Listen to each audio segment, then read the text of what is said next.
Alors le travail que l'on a mené à l'IDRI, mais avec d'autres partenaires et qui a mené à ce livre blanc qui essaye de répondre à cette question, en fait, partait de quelques prémices assez simples. Le premier, c'est de considérer que le numérique, qu'on peut décrire rapidement comme tous les moyens qu'on a de communiquer, d'acheter des biens et des services, de vivre en société à travers des objets numériques, ça présente des risques et des opportunités pour les questions de développement durable. Alors des risques, parce qu'il y a des impacts directs du numérique, il faut extraire des matières premières, il faut mettre de l'énergie pour les faire fonctionner.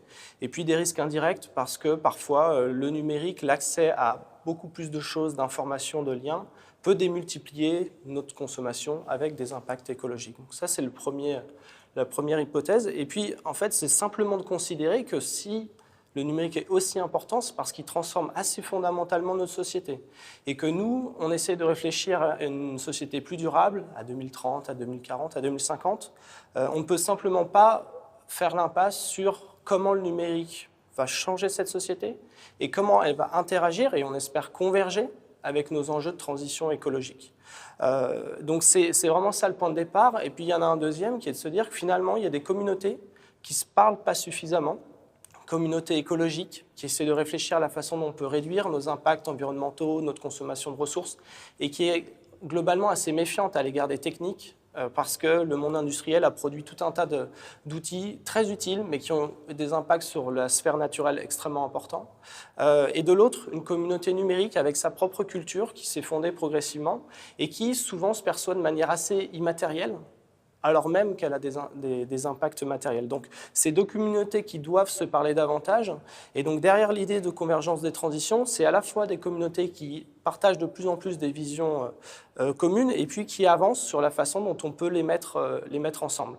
Un élément qui est également très important, c'est que, je l'ai dit, le numérique qui transforme la société, c'est une force de changement très forte, mais qui n'a pas un horizon collectivement accepté. Ça transforme, mais dans une direction qui est aujourd'hui inconnue. La transition écologique, c'est un peu le contraire. On voit très bien l'image de 2050, de ce qu'il faudrait faire en termes de mobilité, de gestion de l'eau, etc. Par contre, on a du mal à y aller. Donc, on a besoin de cette force de changement. Donc, on a essayé de résumer ça dans ce livre blanc.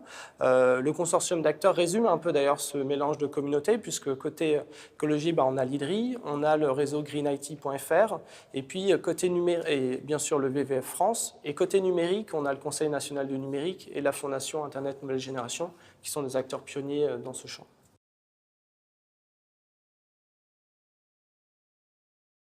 Alors, on a essayé d'équilibrer et puis de garder les choses assez simples, mais pour essayer à chaque fois d'avoir ces deux piliers et que ça parle aux différentes communautés. Le premier, quand même, c'est de se dire qu'il faut absolument réduire l'empreinte écologique du numérique. Alors, ça veut dire, par exemple, des matériels numériques qui sont garantis plus longtemps et qui donc durent plus longtemps, et donc on réduit l'impact environnemental de leur production. C'est aussi une opportunité, réduire l'empreinte écologique, parce que ça veut dire développer des filières de réemploi et de recyclage. C'est vrai tant au niveau national que local. Donc ça, c'est vraiment l'aspect, le numérique, de toute façon, on va en avoir. Il faut qu'il soit le plus écologique possible. Et un deuxième pilier qui est de se dire, finalement, l'innovation, c'est quand même intéressant pour nos politiques écologiques. Donc, il faut qu'on soit capable, dans nos différents secteurs, déchets, mobilité, etc., de se dire, est-ce qu'on utilise suffisamment les innovations du numérique qui existent pour avoir les meilleurs résultats possibles. C'est aussi se donner de grands objectifs et de mobiliser les écosystèmes d'innovation pour qu'ils y répondent. Ça, c'est vice-versa. Donc là, j'ai fait le pilier politique écologique, mais il y a plein de politiques d'innovation où il faut qu'on regarde de manière beaucoup plus proche. Est-ce qu'elles concourent vraiment à nos objectifs écologiques? Un exemple d'actualité, le gouvernement a publié hier sa stratégie pour les véhicules autonomes. Donc un effort industriel d'innovation très important. La dimension durable et transition écologique est très absente de cette stratégie. Or, justement, on doit pouvoir, à chaque fois qu'on soutient l'innovation, se dire « Ok, et qu'est-ce que ça va apporter à l'écologie ?» Et puis, il y a un quatrième pilier qui est un peu transversal, c'est l'enjeu des données.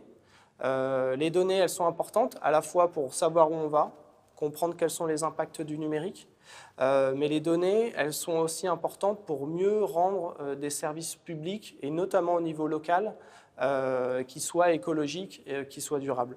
Et on parle notamment de données d'intérêt général dans la loi pour une république numérique. On est encore en train de développer ce que ça veut dire exactement, mais c'est un élément qui nous paraît important.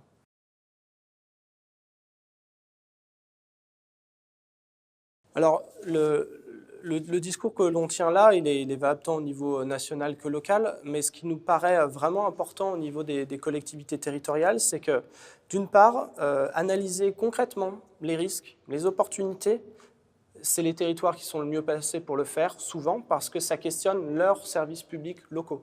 Je dois organiser une desserte dans mes territoires périurbains et ruraux. Bon, voilà. En quoi le numérique peut être une opportunité ou non? Je suis en train de réfléchir au changement de mon système d'eau. Est-ce qu'il y a des capteurs intelligents qui peuvent m'aider ou non? Donc, c'est vraiment au niveau local que quand même on peut avoir la compréhension la plus concrète, faire atterrir tous ces grands buzzwords, Smart City et compagnie qu'on entend sur le concret. Il y a un élément qui nous paraît très, très important, c'est que on ne fait pas de l'innovation pour de l'innovation. Ça, c'est une logique purement économique. Ça va un temps, mais ça ne va pas produire des choses vraiment intéressantes pour la société. Ce que ça veut dire, c'est qu'il faut que ça soit au service d'une vision politique. Je ne suis pas sûr qu'on l'ait toujours au niveau national. Au niveau local, il y a des projets de territoire qui sont défendus par des élus, mais aussi par les administrations. Et je pense que c'est le bon moyen pour se dire, OK, il y a effectivement un écosystème d'innovation. En quoi ça répond à notre vision qui est politique de ce qu'on a envie de faire de notre territoire à 2030, à 2050. Et puis le troisième niveau, c'est sur cette convergence des communautés. Je pense que très concrètement, quand les collectivités locales font des appels à projets, qu'elles font des hackathons ou autres, qu'elles créent des nouveaux lieux participatifs, d'être soucieux à chaque fois de mettre ensemble des acteurs qui représentent plutôt les questions de développement durable et des acteurs de l'innovation numérique, c'est aussi le meilleur moyen pour qu'ils partagent leur culture, qu'ils fassent des projets ensemble, etc. Donc nous, on pense qu'à ces différents niveaux, et ça se retrouve dans les propositions un peu plus concrètes, il y a un cadre national qui est nécessaire, mais il y a beaucoup de choses en fait qui vont se faire au niveau local, autour des services publics locaux notamment.